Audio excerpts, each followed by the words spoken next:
I'm Shelton Wilder, and welcome to Wilder Possibilities Podcast, where each episode follows an entrepreneur's journey into the transformative power of that light bulb moment where everything clicks. I call that the click. Those pivotal points that redefine our futures, illuminate paths to success, and even change the world. Hi, friends. Welcome to Wilder Possibilities Podcast. I have my new friend, Zoe von Gerlach, and she owns this incredible company called Culture Crush. And it is a prebiotic. That's right. It's a drink. It's like a tonic kind. It's like a beverage. Yeah, a beverage. A fermented prebiotic beverage. But not a soda. Not a soda. It's not carbonated. No. So she's differentiating herself, correct? That's right. Than some of the other brands. But I want to hear all about it. Okay, so here on Wilder Possibilities, there's not a lot of questions.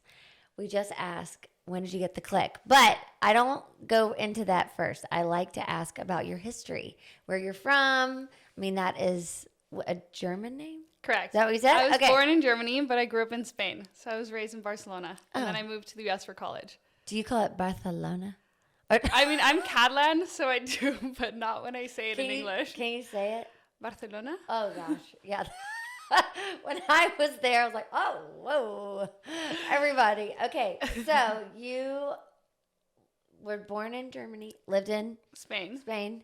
For how long? So I was born in Germany, lived there until I was 8. And then Okay. So then I went to elementary school in Germany, moved to Barcelona, did middle high school in Barcelona, applied to college. But why? Why? So my mom was working in Spain. Okay. So basically, I have 3 siblings. We were all born in Germany. Both my parents are German, and then the whole family moved to Spain. So where are you in the? I mean, I'm obsessed with siblings. I have 5. Oh, amazing! Yeah. So there's 6 of us. So 4 of you. Yes, so 4 of us. So where are you in the thing? I have an older brother and then 2 younger sisters. So I'm the oldest sister. Oldest girl. Wow. Yeah, and I'm kind of like the. Yeah, you're in charge. I'm the exact same. I have an older stepbrother, and then me, and then the rest. It's so fun. Yeah. I'm for sure the boss, though. Are you the boss? I am the boss. Yeah, of course. I'm just like, not even the boss. I was just like the organizer, you know? Yes. I was 4. I was changing my sister's diapers. I was, I was always there if someone needed help. Like, I'm the one who plans things, rallies the troops. Yeah. Like, That's how you can start a business, too. It definitely actually helped me a ton. A million like organization, prioritization, just like obviously 4 is less than 6, but 4 is a lot, and there's just a lot of chaos at home, and everyone's like doing sports, running around. We all had extracurricular activities. There's so much going on, so I think like managing the chaos actually helped me so much now in running my business. Agreed. Couldn't be more helpful. On the job training, free on the job training. Okay, so then you lived there, and then when did you leave Spain? Yeah, so I graduated high school in Spain. Mm-hmm. I knew I wanted to come to the U.S. for college, so I applied to university from Spain and got into the U.S. I got into Stanford from Barcelona. So then I decided she's a real dummy, guys. She's a real dummy. I was just a huge nerd in high school. Honestly, all I did was like I lived for a nerd. I studied a lot of math and physics and stuff like that. I wanted to be an engineer. Wow. And then I got the really cool opportunity to be a model after high school. So then I decided to take a gap year, model for a year. I was supposed to start college I graduated in June, was supposed to start college in September, and then I got a call from an agency, and they're like, we want you to come to New York for Fashion Week. So I called Stanford, and I was like, I'm going to take a year off and defer by a year, if that's cool. And they're like, yeah, of course, do your thing. Oh, yeah. So that's so cool. So then I just got really lucky. I got to travel all over the world, work all over the world, because it's so different traveling and working in a place. Because if you work somewhere, you don't go to, museums or monuments. You do, but like in your free time. But most of the time it's like you're working with locals. So you talk to them about their culture, like what their life is like. You're constantly working with people from that country and actually integrating kind of in the workforce there. So that was really, really special. And just like it took me all to a lot of really cool places. So really grateful for that opportunity. Okay, so what was your favorite brand? So my biggest client was Giorgio Armani. So that was really cool because casual. Just a little brand. The reason that was great, first of all, he's incredible. He's just, he styles and designs his own shows, and he has 2. So he did Giorgio and Emporio, And so I got to work for him like in Milan. I got to work for him in Paris. And then they took me to Japan. So I got to work for him in Tokyo and in Osaka. And just like with the whole team. And just getting to work like for one brand and then in different locations. That was really, really cool. So was that like your main He was just client? my biggest client because I worked for him a lot. But I had a lot of really unique experiences from like a shoot in Thailand in the jungle, you know, where I was talking to the person who manages the property where we were shooting, and he said the biggest problem was that they had elephants who come and like rummage through their trash. And it was just like a pinch me moment that I'm like, I'm sitting here in like rural Thailand.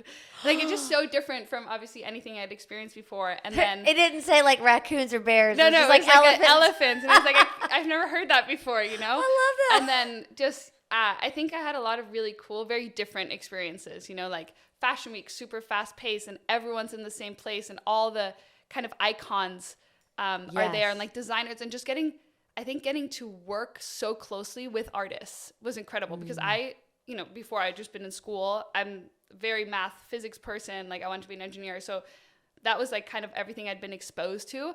And then I got to work like in ateliers, like with the actual creators and see how their mind works. You know, I worked for Dolce & Gabbana for the Altamodo show in Milan and he was styling my outfit and the jewelry designer comes in. It's like the day before the show. And he's like, what kind of jewelry would you like for this look? And he's like, oh, I think I want like a necklace with roses. It's gold. I want a bracelet. I want a little like crown, tiara, and earrings. And I was like, oh. And he was like, okay. And just like walks out. And the next day comes back with those like things all done. Like the metal had been, like he went and made them. Made the jewelry in like a day for Dolce & Gabbana. Like, and just seeing how like these creative minds work, you know? Wow. I was wearing a dress where it had 40 skirts and 40 and they were all handmade.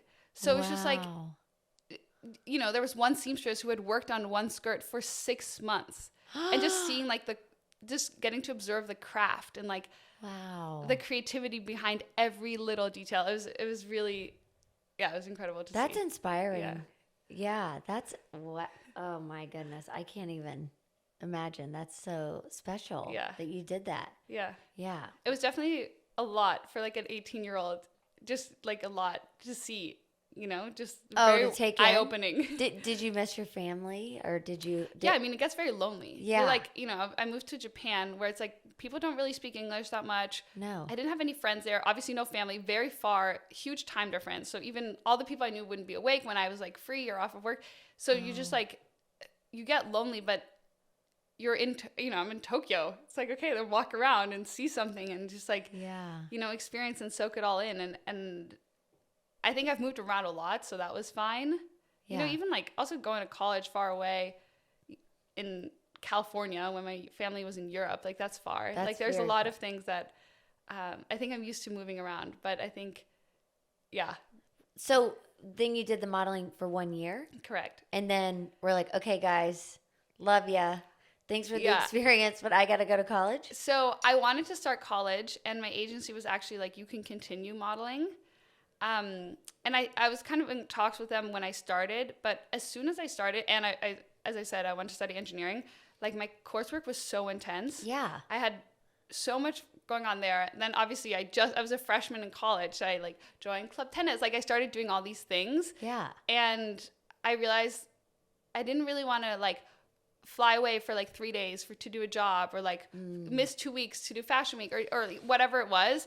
I kind of wanted to actually be in college and like experience that and like learn and just take advantage of that, you know, maybe do research for my professor, like just kind of take advantage of actually being on campus.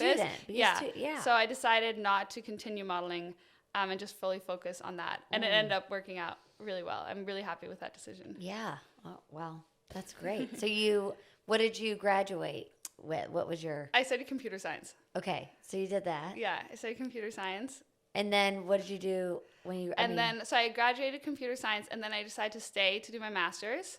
So I was really interested. At Stanford, you're your master's. This one's a real loser, guys. I mean, model, Stanford, 5'11", no big deal. As our own company, I'm so proud of you. I love you. Thank you. Cute. I love it. really wanted to, I wanted to stay in school. I wanted to figure out the best way to actually like apply all the like theory I'd learned in my undergrad, because technology is obviously part of every single industry nowadays. You know, like it should be involved in everything and can make everything so much easier. And I'd always been interested in healthcare. Like even as a kid, like I was considered studying medicine. Sorry. And I was like, okay, I want to like look much more at computer science in the medical space. So I focused on that during my master's. So I did it in the School of Engineering, but I was very focused on health tech. So I did a lot of computer science, data science, and then I took classes at the med school, which was really, really interesting. And, you know, we did a lot of projects at using software in the hospital or for nurses or for doctors, or looking at patients and being like, how can we make their life easier? Experience or how can better. Exactly. And how can we use software in like all these different areas to improve them? Because there's so many, you know, it's so fragmented, the healthcare system. Yes. So fragmented. And it's like often the last place that innovation hits, because, you know, you have the FDA, you have all these regulations. Obviously, the stakes are very high because you're dealing with people who are going through very difficult things. So if you go into a hospital, you're very surprised actually at how far behind they are on their integration of software. Well, speaking of that, I'll share this one thing. He wasn't my client, but he bought one of my listings. Yeah. And I'm like, how is this guy buying this? He's like late 30s. It's because he developed some sort of software that connected the hospitals. Like say if you're traveling and then you go into a hospital, it would alert their primary doctor that they're in the hospital. Oh, interesting. Like what you said, just like health tech. Yeah. And connecting. And I think he sold it in, 100 million, whatever. Yeah. I don't even remember his name, but I just was like, oh my, I was like, that wasn't there.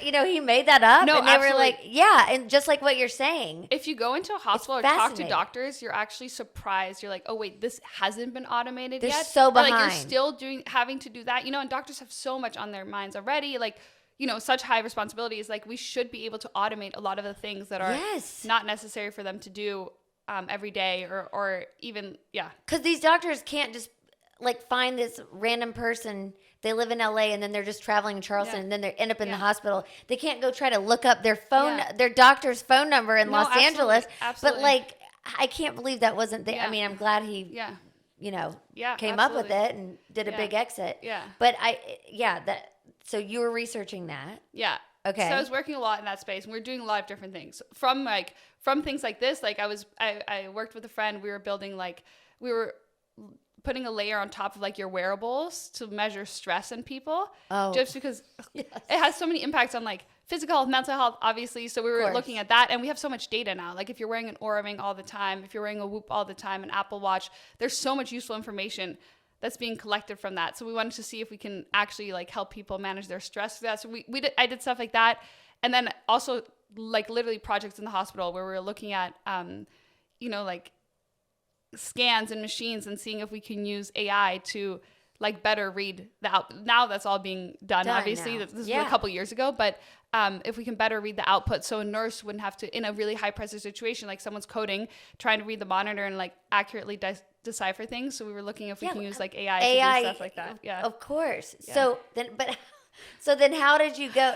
Was that your job or was that just like a project? That was school. And then school, I started a previous thing, which is I started a nonprofit during my master's in the health space. So I co-founded a nonprofit with two incredible people. It's called Telehelp Ukraine, and we provide free medical and mental health care to Ukrainians affected by the war. Wow. So that was during my master's. It was kind of like my goodness. Obviously I was working in the space, and then the war broke out. And I remember sitting in class, and I was learning about like a go-to-market strategy for like a fashion brand or something. And I was like thinking to myself, like, we need to do something about this situation. And I know so many doctors now at Stanford Hospital, and I'm sure they'd all be willing to volunteer like an hour after the shift or like an hour on the weekends to like see a patient in Ukraine. And in my head, that was like, oh, well, like throw up a Zoom link and like connect the two people. Obviously, it ended up being like way more complicated than that. It took us like weeks to launch. Like the war started in February. We had our first patient April 22nd. But that's so soon. I mean, it was three of us. I had two incredible co-founders, and we had a team of people who were all volunteering, like wanting to help us. So, but we had to set up like a whole telehealth system and, like make sure it's like HIPAA compliant and figure out the legal side, and then like recruiting physicians, onboarding physicians. We need interpreters because all our patients speak Ukrainian or Russian, but all our physicians speak English. So matching them. So we had interpreters that were like interpreting every appointment. We needed pharmacists to help with dosages and advising people, you know, like this is what the pharmacies in Ukraine look like. This is kind of like the brand names for things. Like this is the dosages. And so coordinating all of that actually ended up being a little bit more complicated than we anticipated originally. But we set that all up. You were doing psychiatrists, not just psychologists. We have psychiatrists, psychologists. Oh, okay. Because that's why it was like way harder. Yeah. Because that's, you know, prescribing medication. Absolutely. So that's like a lot. So exactly. But we also have, you know, we have neurologists, oncologists. We have like pediatricians, OBGYNs. We have everybody signed up. Yeah, we have a ton of different specialties. So really, and a big part of it, it's like a patient's coming in, you know, or calling us and saying like, me or my child has XYZ, and trying to, we have a whole like patient team that triages them. It's like, okay, maybe you need to see like a neurologist and a pain management specialist and this, because your condition is complex. The access to care on the ground is really limited. Yeah. Especially in certain areas, right? And like getting access to medications is also limited. Supply chain interruptions, you know, like pharmacies have been bombed, don't exist. Like there's a lot of roadblocks to getting care right now, obviously in a war zone in Ukraine. So we kind of see patients through that and try and help them as much as we can. Are you still doing that? So I'm not actively involved anymore. I'm on the board, but we have like an amazing executive team that runs it. You have a whole, it's still going? Yeah, it's still going. Wow. We see patients every day. We've seen hundreds of patients. We've seen thousands of patients. Yeah. Oh my God. We honestly, everyone's a volunteer. So we have the most incredible people working in the organization. It's been the best experience. And obviously super rewarding. Golly, incredible. Yeah. Wow. Okay. So then what happened next? When did you move to LA? So I moved to LA after my master's, actually to start Culture Crush. Where did you get the, okay, so that's the click. So what's the click? So basically, so as we were talking about, I worked a lot in the medical field. And then like on a personal note, my sister got a really bad stomach and like gut inflammation. And the one younger? Yeah, so I have two younger sisters. So one of my sisters got it. And then we were, you know, trying to learn about fermentation and like the gut microbiome and understanding how to actually like rebuild a gut microbiome and, you know, what you need for that. So fermented foods, prebiotics, probiotics, everything we've kind of been talking about. And I'd known about amazake, which is what Culture Crush is, because I lived in Japan and I worked as a model in Japan, and all the models there were, you know, I was like, oh, for my skin, like for hydrated skin, they're like, drink amazake. Or if I was getting a cold, they're like, drink amazake. Or I pulled a muscle at the gym, everyone's like, drink amazake. It's like a really highly regarded health food. So I'd known about it, but then now like this happened, and I was actually like really researching fermented foods and like really researching, looking at the medical literature of like how they help you, you know, which ones are really good for you, what they do, etc. And I was like, I love the taste of amazake, but I didn't actually realize like how good it was for you and how much evidence there is of how beneficial it is. But what is it? So amazake is a fermented rice beverage.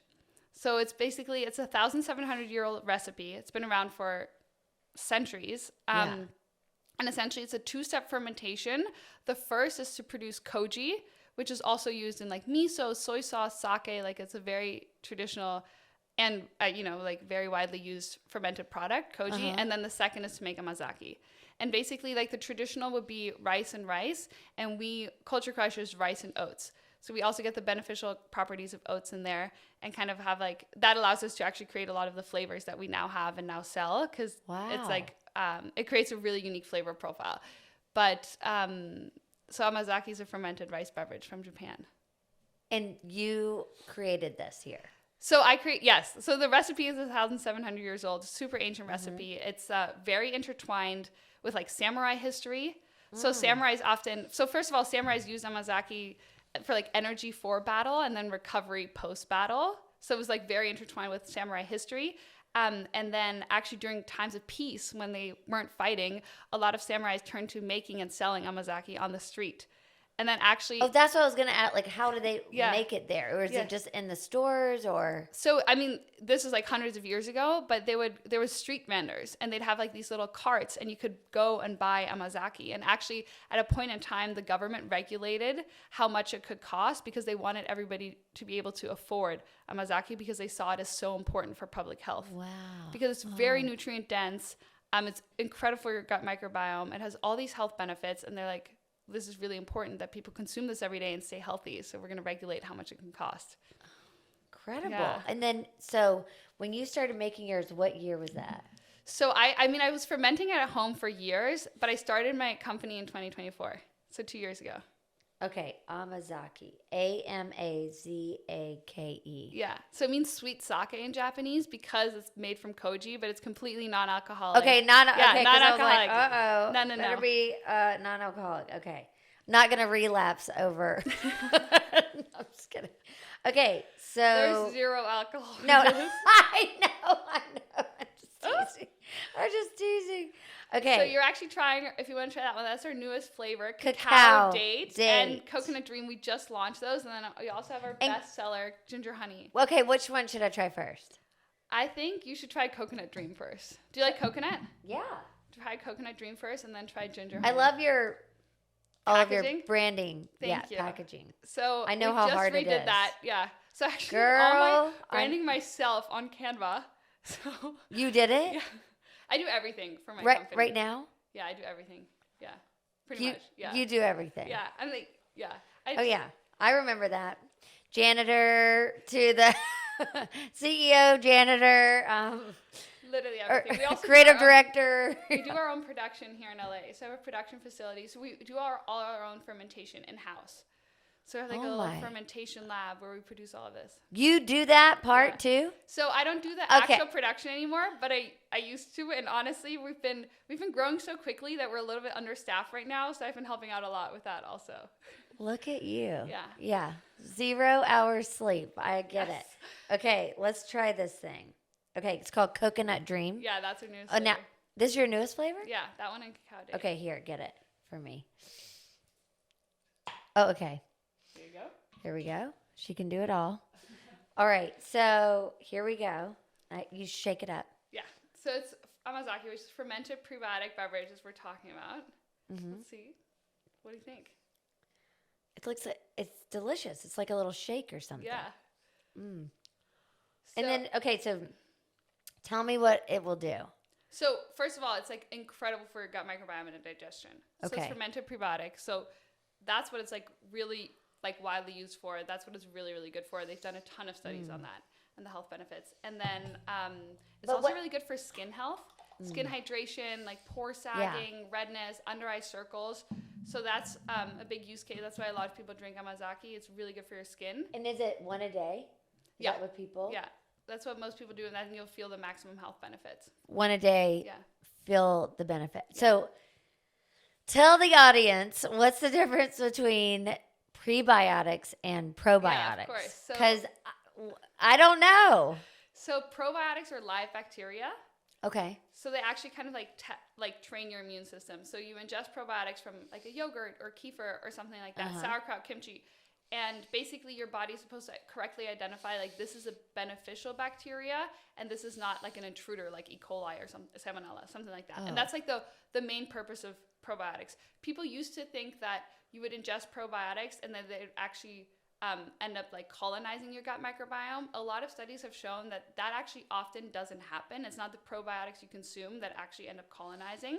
That does happen, but that's not like the main purpose, but actually like probiotics are like training your system. And a really easy thing to see when this goes wrong is like an allergy. Like for example, like if you're allergic to pollen, you ingest it and your body acts as if it's like an intruder, but actually pollen isn't harmful to humans at all. So that's like a misfiring of that system. So that's why we need probiotics to really train our body to correctly identify like what's harmful and what's beneficial to us. Okay. That's a probiotic. Okay.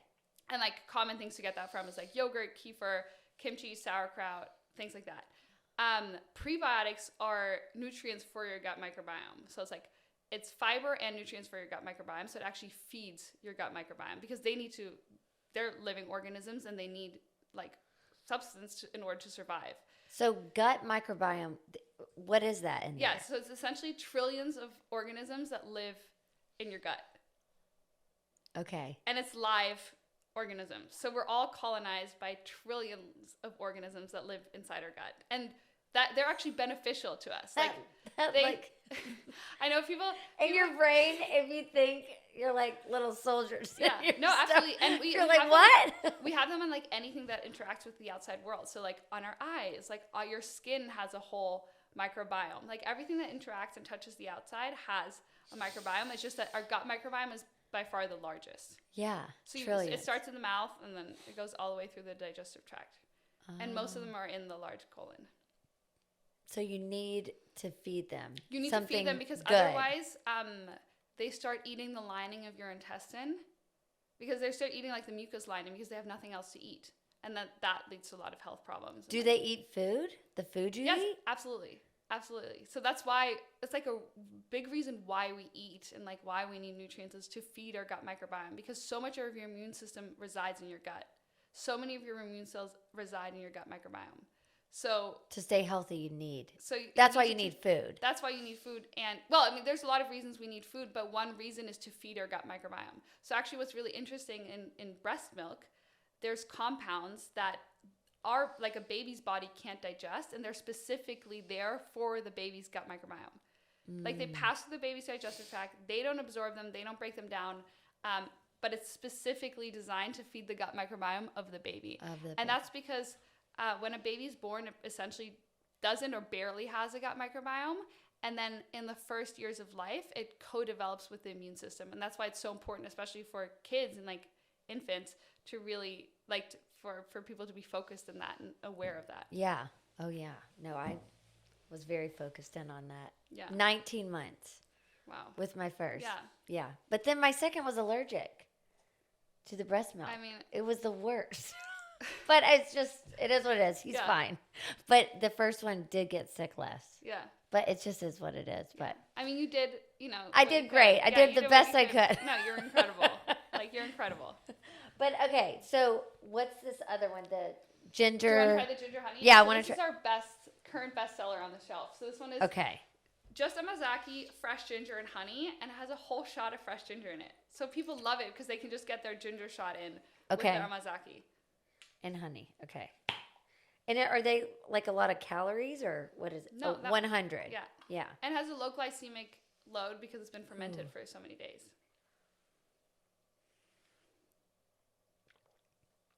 Oh, that's really good too. Because the other ones, like the ginger, can like, be like so hard to drink. At those. This one you can or like sip. the sip. Yeah. No. They're very smooth. It's like a little. Not like it's not a milkshake. It's really like its own product. Yeah, it's really hard to compare with other hard things. And I think people often, they're like, oh, does it taste like kombucha? They think it's going to taste very vinegary or sour. I expect that. And they like taste it and like, oh, this actually tastes really good. That's like the most common reaction I get is that people are really pleasantly surprised by how good the taste is. It's not kombucha at all. No. Nothing. And it has like all these health benefits. And I think that makes people think, I'm doing this purely for my health. Like, this is not going to taste good. And then they try it and they're like, oh, wait, this tastes really good. This tastes really good. Yeah. Okay, I'm going to try. So this is... Cacao date. Yeah. This is like a little chocolate shake? Yeah. Okay. I mean, I think it's more the consistency of... These are like shakes. Like a shake, yeah. Will you do that? Yeah, of course. Here you go. I think you're a pro. I've opened a lot of culture I think you've opened a lot. Mm-hmm.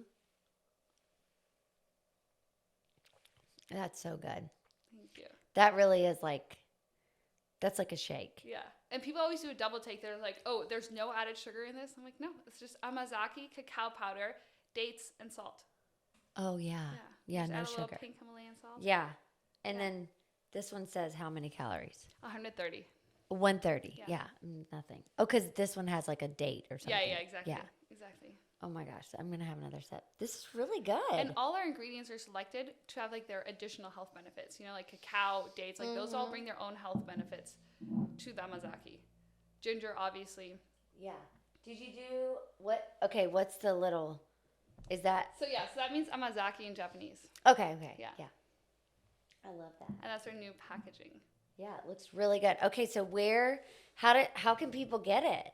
Yeah, so we're sold in stores and like health food stores around LA and other stores. And then we're also launching a powder because we've been getting so many requests from outside of LA. They're like, please ship Culture Crush. Like, oh yeah, you know, I miss having it, or you know, I found you guys online, or I was recommended to me. So we're launching a powder version of the ginger flavor. Oh, nice. It's freeze-dried. So I really wanted to. I was like, okay, how can we make a powder that maintains the nutritional benefits? Yes. You know, because so often it's like cooked really high or like made into a gummy, and like all these things just lead it to not be healthy anymore. So I did a lot of research about how to like turn this into a powder while maintaining the nutritional benefits. Okay. And I've ended up finding that you can use a freeze dryer, which essentially just like freezes it and removes the moisture. So it maintains all the properties, but it's a powder. And people can, so now we're coming out with little packets, like a 1 serving packet. So you can like have it in your purse, and like at work, you can just like mix it in water.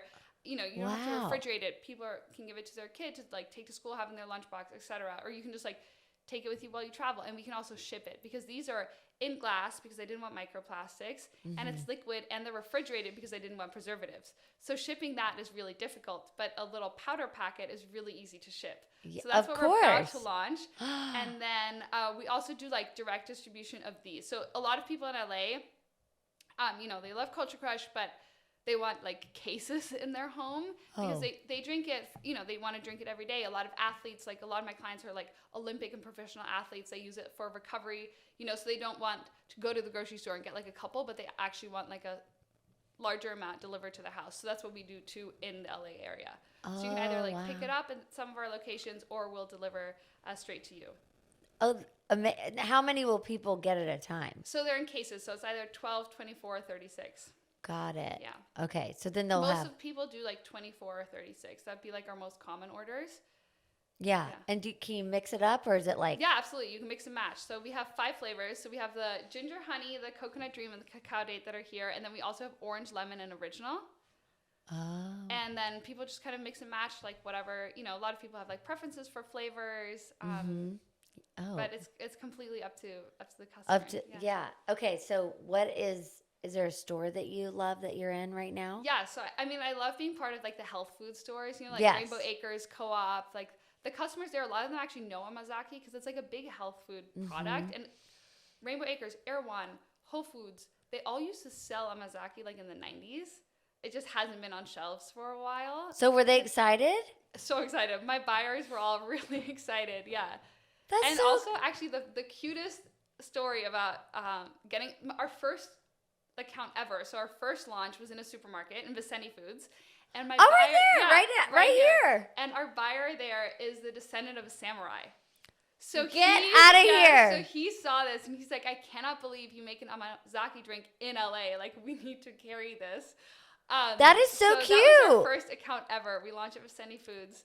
Okay, but how did you just like bust on in there and do it? I mean, like, how have you started this business? Like the business side of it. So it's so scrappy. Like you just have to go in, you know, it's like so like knocking on the door and be like, hi, like my name's Zoe. I have this like product. Like, do you want to try it? Here's like free product to try. You know, it's nothing's streamlined for you, or there's no like processes in place. Like you literally just show up and you say, hi, this is me. This is my product. This is why your customers will like it. Like, give us a chance. And it's a lot of my, I ended up, so that's how you get into like all supermarkets, all accounts is essentially like that. Like, who's your buyer? You know, and even developing that language, like asking who's your beverage buyer, like figuring out what you need to ask for. Wow. Even that takes time, you know, because initially you show up to a supermarket and you're like, here I am. But actually there's like a specific person that's responsible for buying, for selecting the products that go into the refrigerated beverage section. So, but it's just showing up and, you know. And you just did it yourself. Yeah. And you just decided, okay. But how did you just decide to start this company? Yeah, because your sister. And, has she recovered? Yeah, she's doing great. Okay, she's fantastic. Okay. And, and this was like amazake was a big part of that. And fermented foods and taking care of your gut microbiome in general. But But so then I was like, okay, this is an incredible product. There's a ton of medical literature on the health benefits, and it tastes good. Because a big problem is, like, I worked so much with doctors, you know, and, like, they all said, we tell our patients, you know, supplements don't work. Prebiotic, probiotic supplements, like, don't even bother. Don't waste your money. You need fermented foods. But people weren't doing it. Like, they'd eat kimchi once. Or 2 days. And then you'd be at the next doctor visit. It's like, are you eating sauerkraut every day? And the patient would be like, no. Yeah, no. Clark will buy it, and I'll see him eating it sometimes. I'm like, oh.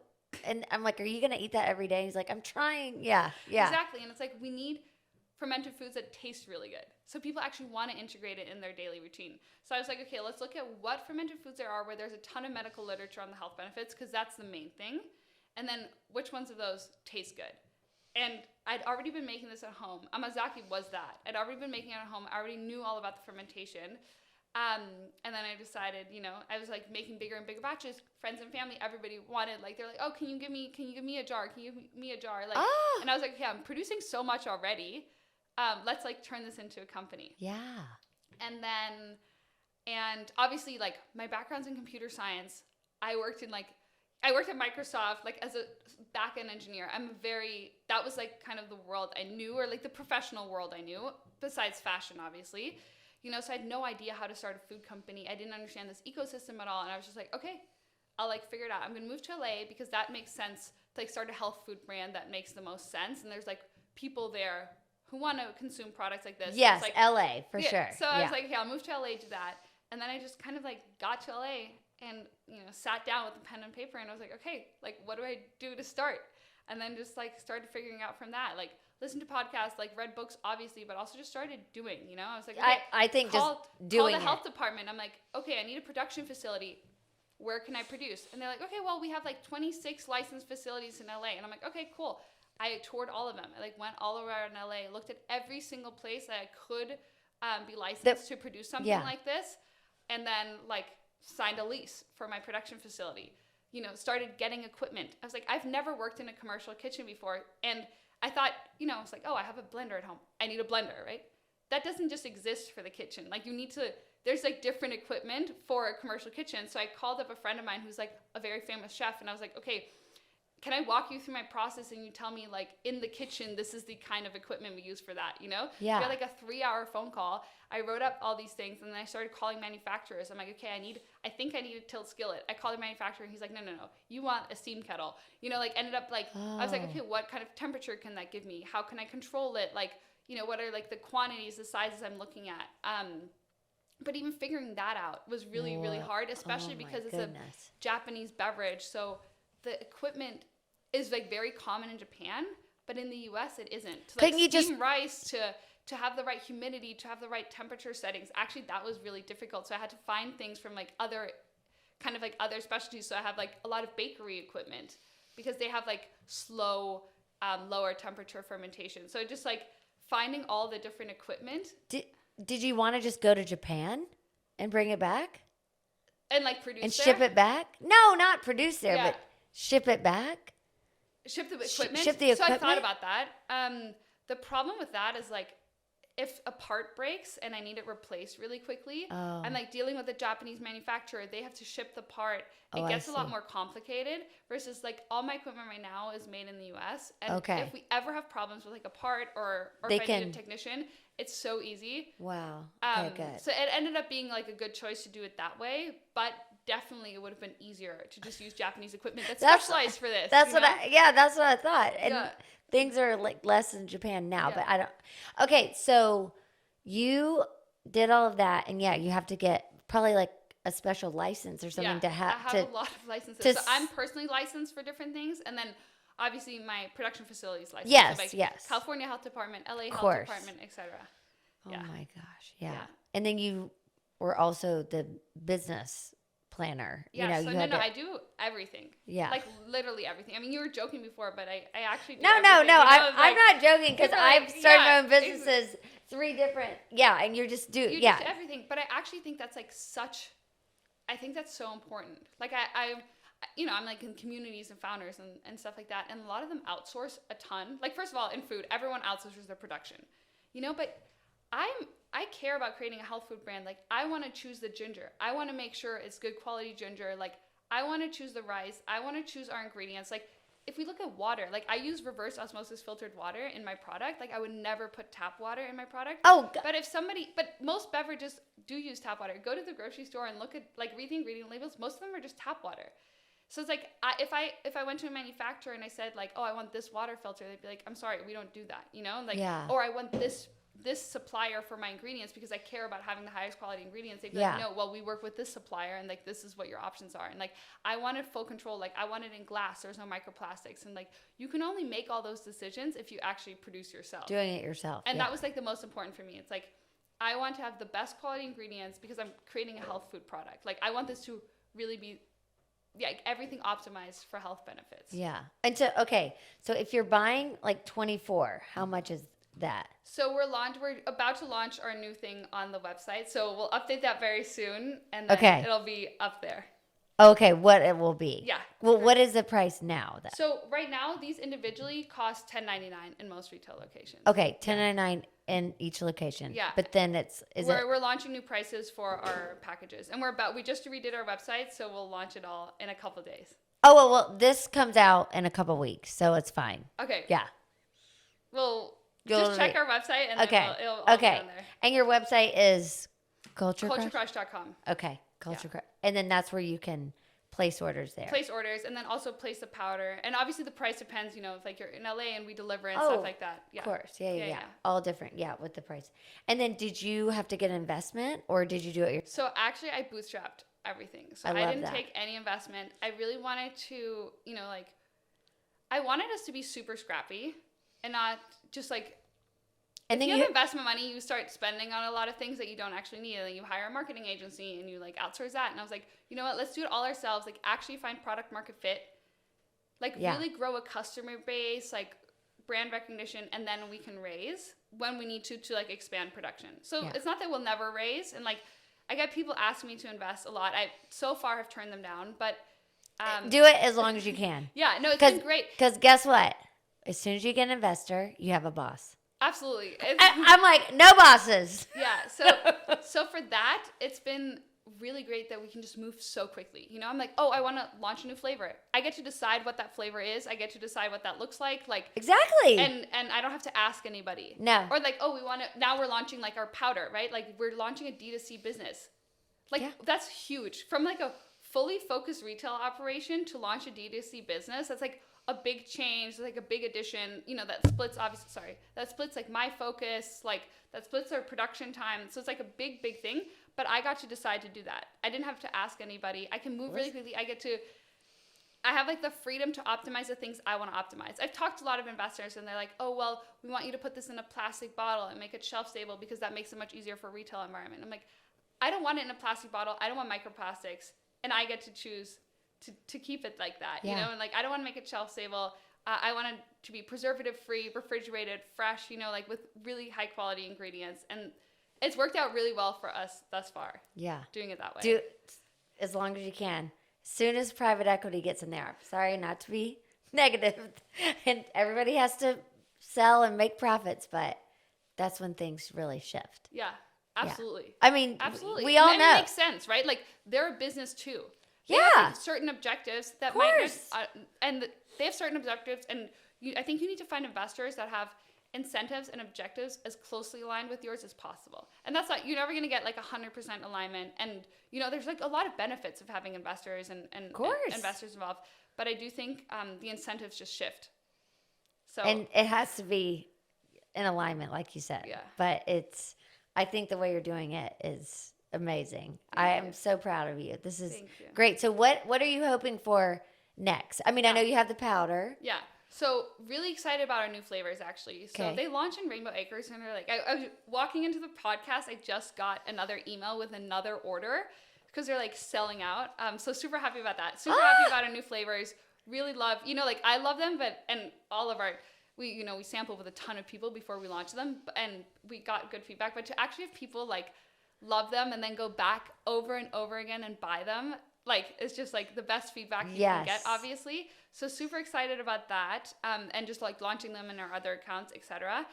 Really excited about the powder, because then we make it accessible to people across the US. Of course. And that's like, that was always a goal. Like the reason I started an amazake brand is I know how difficult it is to ferment it at home. Like I'd done it. I had like, you know, like make your own fermentation chambers. I had all these little contraptions. No, like literally, like I ordered chambers. That sounds so hilarious. I ordered cultures from like outside the US, and they were stuck at the border, and I got a call from like customs, and they're like, did you order these like this little like Ziploc bag of like cultures? Like, is this?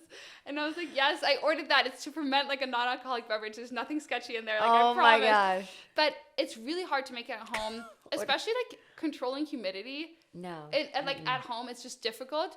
So the point of starting this is like, let's make amazake accessible to people so they don't have to ferment for several days. They don't have to order their own cultures. They don't have to go through all these steps and just be able to like benefit from the health benefits and the taste, luckily, and enjoy that. And the powder is going to make that so much easier because now we can ship nationwide. And that's like, I'm really excited about that. Okay. So and that's like your next. That's my next big thing. Yeah. So really like, obviously like expand our flavors presence in LA right now, and then the powders nationwide.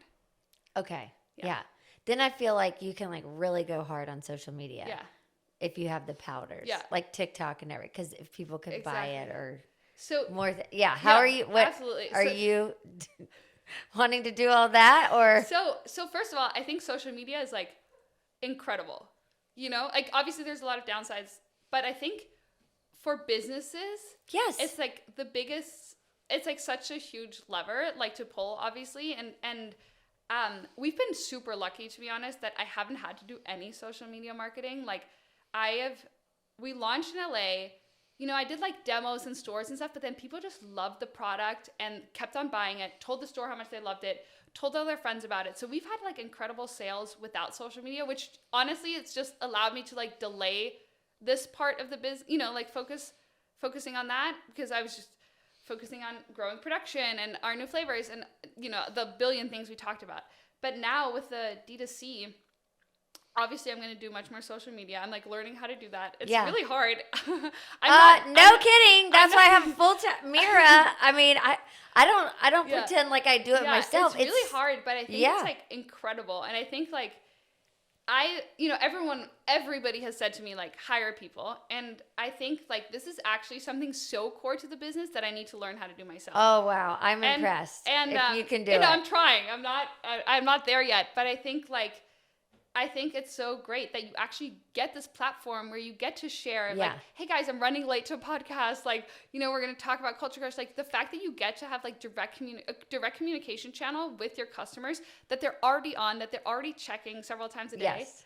I just think it's like an incredible opportunity for businesses. And I think like, obviously it's very hard. You look at like big food companies and they're struggling with their social media. Like it's not that easy. I'm going to tell you the biggest pro tip. Okay. Yeah, let's hear it. It's not for me. It's from Katie Wilson that owns Belly Welly. Okay. Have you ever followed it? Yeah, of course. She's my client. She's one of my close friends. Amazing. And that's all guerrilla marketing. That's all her. Yeah. On her own. She's done that and figured it out. Yeah. And gotten millions and millions and hundreds of millions of views all herself. Yeah, that's incredible. And so that's how they grew their whole brand. Yeah. And so it's like, she's like the master class. I'm like, whatever.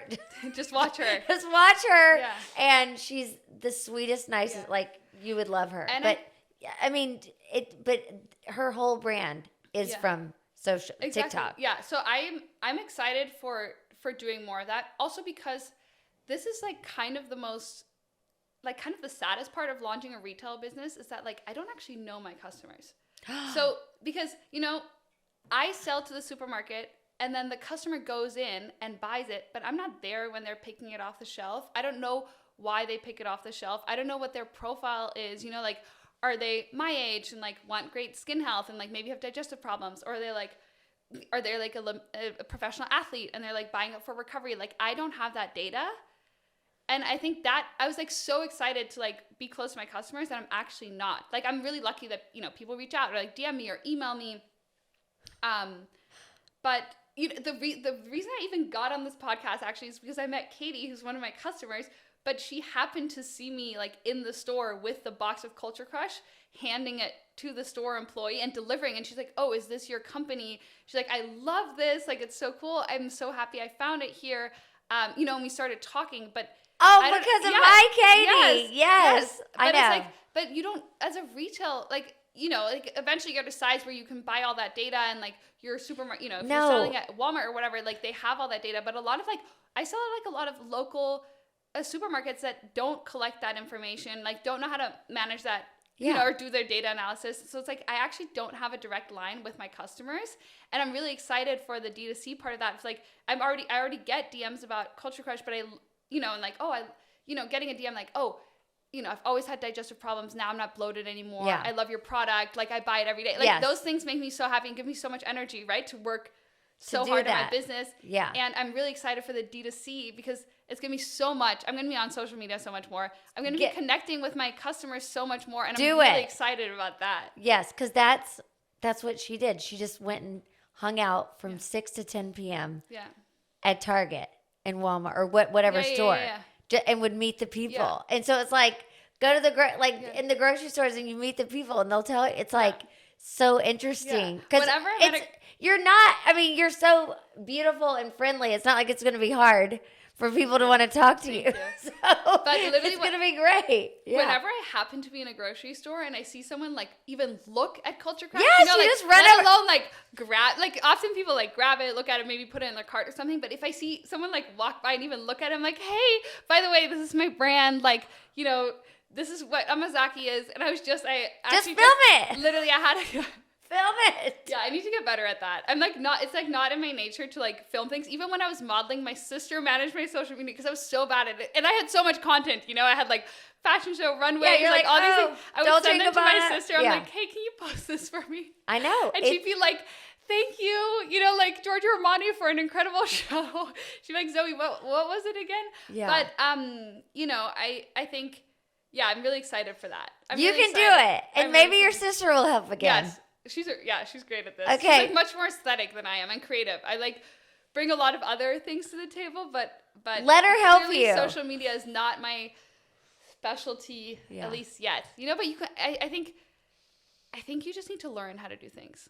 And the great thing about social media is like, it's not like a very traditional sales channel or advertising channel where people want like one thing and expect one thing and only respond to one thing. No. There's like the quirkiest, funniest, most original channels that do really well. And it's like amazing because it actually creates platforms for people who wouldn't or hadn't succeeded in like the traditional advertising channels. And it just lets you reach an audience who appreciates like authenticity and quirks and like what we're talking about. It's like sometimes people like seeing that you wake up at 5 to like 400 emails and like a fire that you have to put out, and then actually you have somewhere to be at 9 with like like great looking hair and makeup on and like have to be in front of a camera, and like the chaos and like the behind the scenes is like people love it. People think that's interesting. Yes, more authentic the better. And keeping it real and funny. And I have a whole chapter in my book coming out. It's called Queen of Cringe. Okay. So it's just the cringier the better. Read it. Very excited to read your God. Book. I mean, that's fine. I'm just saying like it doesn't matter. Nobody even cares. Just put it out there. Yeah. It's hard though. Yeah. But that's why I get your sister. Yeah. You have a new job, because sister. You cringe. Like I cringe. I'm like, why does anybody care? To be honest, when I'm like about myself waking up at 5 a.m., I'm like, why would somebody care about this? They do. Yeah. They want to know. BTS behind the scenes. Okay, well, I'm excited to see it keep growing and to get some. Keep it here. I brought you some, and I'll bring you more. Yes, and Clark will love it, and we're gonna enjoy it. I wonder if my kids would use it. Yeah, we'll see. The orange lemon flavor is super popular with kids. Oh yeah, a ton of moms buy that one. So there's 2 flavors that a ton of moms buy there for their kids. One is orange lemon because it's like a citrusy, refreshing flavor. Yeah. Like people love orange juice. Like it's just like an easy. From the taste profile, like kids love that. And then the other one is the original, because I had a ton of people reach out. They're like, I've been trying to get my kid to eat fermented things and they just won't. I know it's super important for their health, but like they won't. And then we were talking about the original flavor, and you can use it as like a milk substitute. Like people put it in their waffles. Like I have people DM me and they're like, oh, I make my pancakes with this. People put it in their smoothies. Like it's really versatile. And you can just like get your kid to eat fermented things without having to be like, try and sell them on sauerkraut. A good trick move. Yeah. We all the moms need it. All the moms. Amazake tastes great, so it's just nobody even objects to it. People put it in their cereal as like a milk alternative. So it's just like it's super. Oh, that's versatile. a great idea with my granola. Yeah. Gosh. Okay, well, you have Such a bright future. You're already Thank you.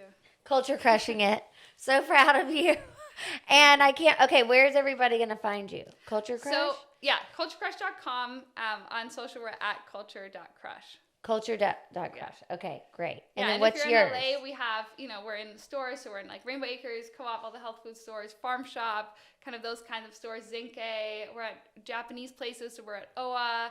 We just did a collaboration with Nobu. So With Nobu? yeah, So fun! yeah. There's so much social content you have. Yeah, I'm yeah, so excited. yeah. You got this. Thank you. It's going to be Thank so you. great. Okay, everybody Thank you so have much for some. having me, and thank you. Okay, bye. Bye, guys. I'm Shelton Wilder, and welcome to Wilder Possibilities Podcast, where each episode follows an entrepreneur's journey into the transformative power of that light bulb moment where everything clicks. I call that the click. Those pivotal points that redefine our futures, illuminate paths to success, and even change the world.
that's a great social media